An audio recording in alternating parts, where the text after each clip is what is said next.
Only Jesus TV. Ọlọ́run máa béèrè ẹ̀jẹ̀ wọn lọ́wọ́ yín. Gbogbo àwọn tẹ́ ẹ ka bíbélì fún lọ́nà òdì, tẹ́ ẹ tú lọ́nà òdì fún, tí wọ́n dẹ̀ gbọ́rọ̀ yẹn, tí wọ́n bọ́ sínú òkùnkùn àbí tí wọ́n dúró sínú òkùnkùn. Tó dẹ̀ jẹ́ wípé wọ́n kú síbẹ̀, Ọlọ́run máa béèrè ẹ̀jẹ̀ wọn lọ́wọ́ yín. Ṣé wá láwọn tó sì wà láyé tí wọ́n dúró wípé àwọn ò ní wá sínú ìmọ́lẹ̀ torí pé ẹ ka bíbélì lọ́nà òdì, ẹ ṣì wọ́n lọ́nà. Ọlọ́run máa béèrè ẹ̀jẹ̀ tiwọn náà ní ọwọ́ yín. Iṣẹ́ pé o, èèyàn wọn lọ́wọ́ tẹ̀ ń wo fídíò fẹ́ kẹ́ bá mi share.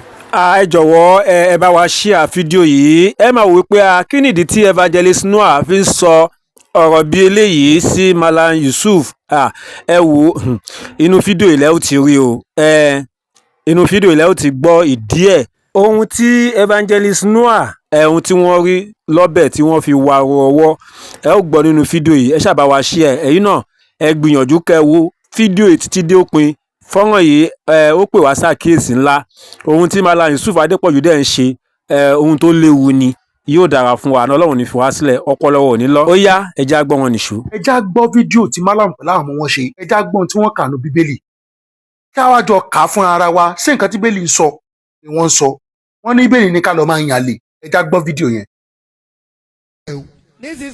nísinsìnyí ó jáde ó wà ní ìgboro ó wà nígboro. ó ń bá ní igun ilé gbogbo bẹ́ẹ̀ ni ó dì í mú bíbélì ni ó ní ó dì í mú. ó sì fẹnu kò ó lẹ́nu Oh my God. ó sì fi ọ̀yájú wí fún un pé ó wá ń kìsẹ̀ ó wá fi ọ̀yájú wí fún wípé ọ̀rẹ́ my friend. àlàáfíà ń bẹ ní ọwọ́ mi Eh,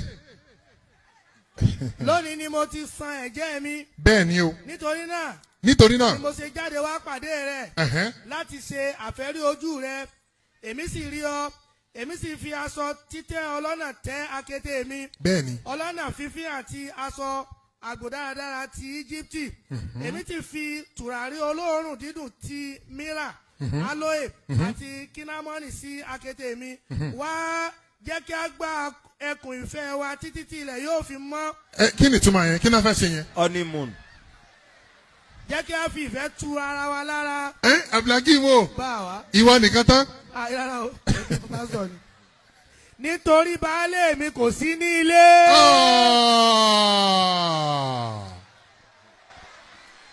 Àlè yíyàn nínú bíbélì. Sísà ṣe ẹ gbọ́rú ẹ̀ rí ẹ gbọ́ rí. Rárá sà.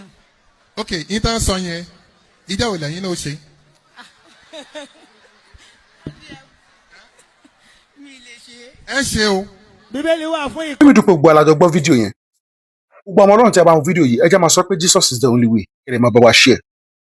Ṣé lótìtọ́ àti lódodo níbi tí wọ́n kà yìí, ó sọ̀pọ̀tì pé kéèyàn lọ máa yan àlè, kéèyàn máa ṣàgbèrè. In fact, ẹ̀yin ọmọ Ọlọ́run tí ẹ bá wọn fídíò àti Mùsùlùmí tó bá fẹ́ jólóòtọ́, lọ sínú ìwé òwe chapter 7, lọ mú láti verse 6. Ó máa kà délẹ̀.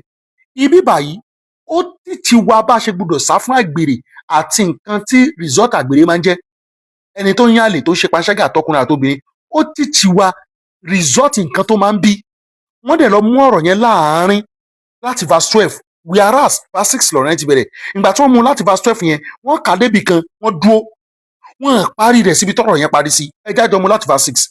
Ó ní ojú fèrèsé ilé mi ni èmi ṣàbójú wo láàárín fèrèsé mi. Mo sì rí nínú àwọn òpè.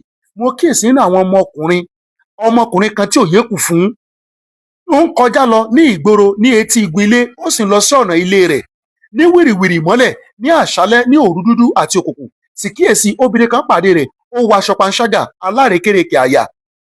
Ó jẹ́ aláriwo àti alágídí, ẹsẹ̀ rẹ̀ kì í dúró ní ilé rẹ̀. Ní ìsìn ó jáde, ní ìsìn ó wà ní ìgboro, ó sì bá ní ibi igun ilé gbogbo. Bẹ́ẹ̀ ni ó dì í mú, ó sì fẹnu kò ní ẹnu, ó sì fi ọ̀yájú wí fún un pé, ẹ má gbàgbé pé kí ni Solomon pe ọkùnrin yẹn láti bẹ̀rẹ̀, ó pè ní òpè àtẹni tó yẹ kù fún. Ó dẹ̀ pé obìnrin yẹn ní panṣágà.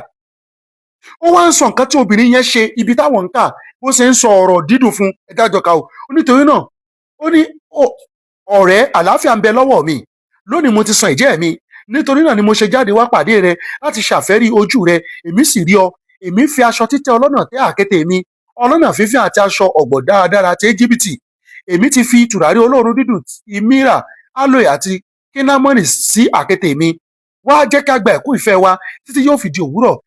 Jẹ́ ká fi ìfẹ́ tura wa lára. Nítorí pé baálé mi kò sí nílé, ó rẹ àjò ní ọ̀nà jíjìn. Ó sì mú àsùnwọ̀n owó kan lọ́wọ́ rẹ̀, yóò sì dé ní òṣùpá àrànmọ́jú. Ẹ rí pé ibi tí wọ́n ti stop nìyẹn. whereas ọ̀rọ̀ yẹn sì continue síwájú kí ló máa gbẹ̀yìn ọkùnrin tó bá tẹ̀lé irú ìmọ̀ràn obìnrin bẹ́ẹ̀ ẹja gbọ́. Ó ní ọ̀rọ̀ rẹ̀ dáradára ni ó fi mú fẹ́ ìpọ́n ní ètè rẹ̀ ni ó fi ṣẹ́ ní apá. Ìyẹn ni pé ọ̀rọ̀ dáadáa tóbìnrin yẹn sọ yẹn ló fi mú ọkùnrin yẹn tó fi ṣẹ́ ọkùnrin yẹn lápá. Òun sì tọ́ lọ lẹ́sẹ̀ kan náà bíi màálù tí ń lọ sí ibùba tàbí aṣiwèrè tí ń lọ sí ibi ọgbọ́n ìfàbàkọ́. Ṣé ń gbọ́ o? Ó wá ní títí ọfà fi gún un ní ẹ̀dọ̀ bí ẹyẹ tí ń yára bọ́ sínú okùn tí kò sì mọ̀ pé ẹ̀mí òun ni. Ǹjẹ́ nísinsìnyí ẹ̀yin ọmọ ẹ fetí sí tèmi kí ẹ sì fi èsì ọ̀rọ̀ ẹnu mi. Má ṣe jẹ́ kí àyà rẹ kí ó tẹ̀ sí ọ̀nà rẹ̀. Má ṣe ṣìnà lọ sí ipa ọ̀nà rẹ̀ nítorí ọ̀pọ̀lọpọ̀ ènìyàn ni a ṣálulẹ̀. Nítòótọ́ ọ̀pọ̀lọpọ̀ alágbára ènìyàn láti ọwọ́ rẹ̀ pa.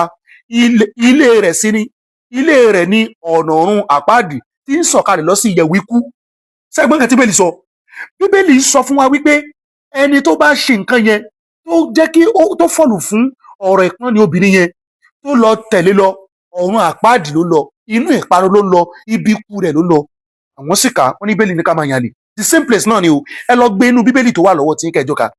Mo ṣe sọ pé Ọlọ́run máa béèrè ẹ̀jẹ̀ àwọn tẹ̀ ń dísìwù lọ́wọ́ yín lórúkọ Jésù ọ̀pọ̀lọwọ́ ní lọ. Kó tó di pé ẹ dá sí fọ́nrán yìí nípa Malam Yusuf àti ohun tí evangelist Noah tí wọ́n sọ, ẹ gbọ́ ohun tí bòròró yìí náà tó sọ.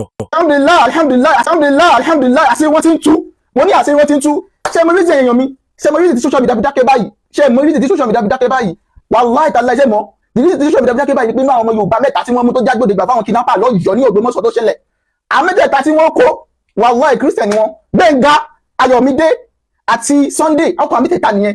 Sunday Ayọ̀mídé Gbẹ̀ngà ọkọ̀ àmìtẹ̀ta tó jẹ́ ọmọ Yorùbá tó jágbóde gbà fún àwọn kidnapper tó ṣẹlẹ̀ ní Ọ̀yọ́ state. Ẹ jọ̀ọ́ ẹ̀yin mùsùlùmí ẹ bá mi share àwọn kí n post tó yẹ pé Islam ní kíní àwọn mùsùlùmí ní kíní lọ ṣe lọ́dọ̀ wa ni. Tó yẹ mi tó ti dàrú báyìí ẹ ti rí nǹkan báyìí ẹ ti rí àpòsí. Sheikh ní Alagusi Apostle Abdulrahman Justin Apostle Abdullahi Abuna Visa Islamic Lawless gbogbo wa bẹ́ẹ̀ lọ ẹja kò tó yọ ọmọ bẹ́ẹ̀ ká sọ̀rọ̀ lórí ọ̀rọ̀ yìí.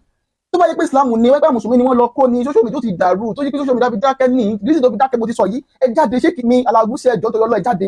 Ṣé rí mùsùlùmí tí ò bá mọ irọ́ ń pa tí ò bá mọ irọ́ ń ṣe èèyàn máa need the connection láti lè rí wọn.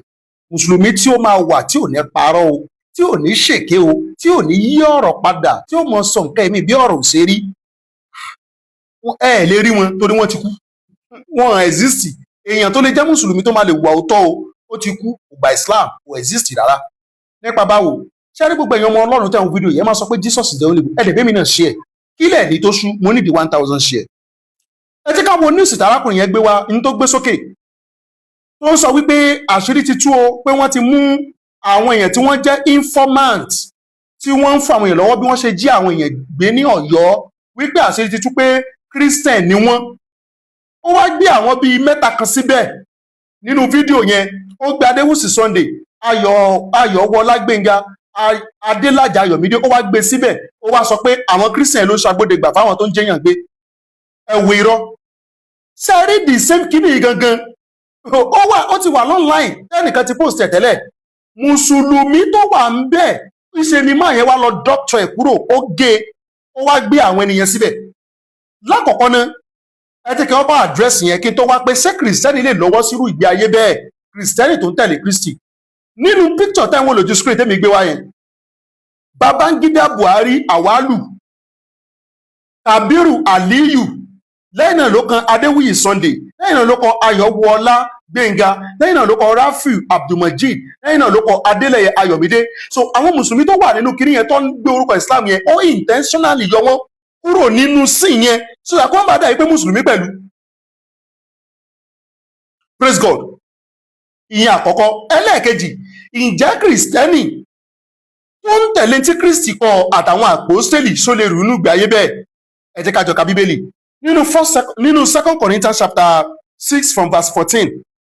Ó ní ẹ má ṣe fi àìdọ́gba dàpọ̀ pẹ̀lú àwọn aláìgbàgbọ́ nítorí ìdàpọ̀ kí ni òdodo ní pẹ̀lú àìṣòdodo, ìdàpọ̀ kí ni ìmọ́lẹ̀ sì ní pẹ̀lú òkùnkùn, ìrẹ́pọ̀ kí ni Kristi sì ní pẹ̀lú Bélíálì, tàbí ìpín wo ni ẹni tí ó gbàgbọ́ ní pẹ̀lú aláìgbàgbọ́, ìrẹ́pọ̀ kí ni tẹ́ḿpìlì Ọlọ́run sì ní pẹ̀lú òrìṣà. Nítorí ẹ̀yin ni tẹ́ḿpìlì Ọlọ́run alààyè gẹ́gẹ́ bí Ọlọ́run ti wí pé èmi ó gbé inú yín ẹ ó sì máa rìn nínú wọn, èmi ó sì máa rìn nínú wọn, èmi ó sì jẹ́ Ọlọ́run wọn, wọn ó sì jẹ́ Ọlọ́run mi, wọn ó sì jẹ́ ènìyàn mi. Nítorí náà ẹ jáde kúrò láàrin wọn kí ẹ sì ya ara yín sọ́tọ̀ ní Olúwa wí, kí ẹ má ṣe fi ọwọ́ kan ohun àìmọ́ èmi ó sì gbà yín sẹ́gbẹ́ kan tí bíbélì kọ́ àwa kìrìsìtẹ́nì sẹ́gbúrúgbìn ayẹyẹ tó ní ká gbé. Ẹ bá lọ sínú the book of Ephesians chapter 5 verse 11 ó ní ẹ má ṣe bá aláìléso iṣẹ́ òkùnkùn kẹgbẹ́ pọ̀ ṣùgbọ́n ẹ kúkú máa bá wọn wí. Tó túmọ̀ sí pé picture méjì àwọn onídàá rí ń bẹ̀ wọn ò kì í ṣe kìrìsìtẹ́nì torí pé wọn ò tẹ̀lé ẹ̀kọ́ Kristi tó yè kóró, wọn ò tẹ̀lé ẹ̀kọ́ àwọn àpòstélì. So ìgbé ayé tí wọ́n ń gbé yẹn kì í ṣègbé ayé Christian. Tá a bá sọ pé wọ́n ń jí àwọn èèyàn gbé, wọ́n ń pa àwọn èèyàn, ṣebí Kùránì fọwọ́ sí i. Quran chapter 47 verse 4 ó ní kán jí àwọn èèyàn gbé, kán pa wọ́n, kán gba ránṣọ́. Ó ní tẹ́ bá ti pàdé àwọn aláìgbàgbọ́ ẹ pa wọ́n títẹ́ fi máa borí wọn, ẹ dè wọ́n mọ́lẹ̀, ẹ lè tú wọn sílẹ̀ lọ́fẹ̀ẹ́ àbí kẹ́ gbowó. Quran chapter 9 verse 5 ó nígbà tí àwọn òṣòwò bá lọ tán ẹ pa àwọn òṣàgbọ́ níbi tẹ́ bá ti bá wọn. Ẹ̀kọ́ yìí làwọn mùsùlùmí ń tẹ̀lé. Àwa kìrìsìtẹ́nì ò sì nírú ẹ̀kọ́ yìí lọ́dọ̀ wa torí pé Jésù ò ṣe é, àwọn àpòstélì ò sì ṣe é. Lórúkọ Jésù ọ̀pọ̀lọpọ̀ ò ní lọ ire o. Ṣé ẹ rí nǹkan báyìí o? Gbogbo àtàdéjọ wo fídíò yìí mú kí wa o. Ṣé ẹ rí àrékérekè àwọn mùsùlùmí? Ẹ̀tàn, èké, irọ́, ìpìlẹ̀ ìsìláàmù nìyẹn o. Ẹ má bínú o tó bá bọ́ sápò ìbínú yín torí òun náà ni gbogbo àdéjọ ń rí yìí o. Ẹ wo tíríkì tí wọ́n lò bẹ́ẹ̀ yẹn. Ẹ wo adúpẹ́ lọ́wọ́ Ọlọ́run bẹ́ẹ̀ dẹ̀ ṣe ń gbógun tó tẹ̀ ń gbógun ti ìrere Kristi bẹ́ẹ̀ náà ló ṣe kí ni ló túbọ̀ ń fẹjú sí, ló ń gbilẹ̀ sí, ní Islam ń wọlé tuurutu sí. Ẹ̀yin lẹ fà á, ẹ̀yin lẹ fà á bẹ́ẹ̀ ni. Ẹ ti fi ọwọ́ kékeré ẹ ti fi gbá ńlá, ẹ dúró lórí òtítọ́, ẹ dúró lórí òtítọ́. Ṣàmì pé tẹ bá máa gbà pẹ̀lú mi pẹ̀lú nǹkan tí mò ń sọ yìí lóòótọ́. Ṣé rí ọjọ́ tí láìpàdé tí rí Malam Yusuf, ṣé rí Malam Yusuf kí ó lo Kùránì rí láti fi ṣe wáàsí inú bíbélì yìí náà ló máa ń wọ̀. Kò sí ohun kan gidi kan tó lè gbéyàn rò nínú Kùránì. Ṣùgbọ́n èrò mi fẹ́ máa sọ̀rọ̀ lórí ọ̀rọ̀ ẹlẹ́sìn dé because ọmọlúwàbí ṣe pàtàkì, àwùjọ àlàáfíà la wà. So fídíò yìí kì í ṣe láti dá ògbòdìyàn sílẹ̀ tàbí dọ́gun ìjà ẹ̀sìn sílẹ̀, ṣùgbọ́n jẹ́ ká mọ òtítọ́. Ẹ̀yin mùsùlùmí ẹ fọwọ́ yín síbi tọ́wọ́ gbé, ẹ ṣọ́ra yín, Ọlọ́run á wà pẹ̀lú wa. Ẹ ṣeun, láìpẹ́ látún padà wá ní àlàáfíà.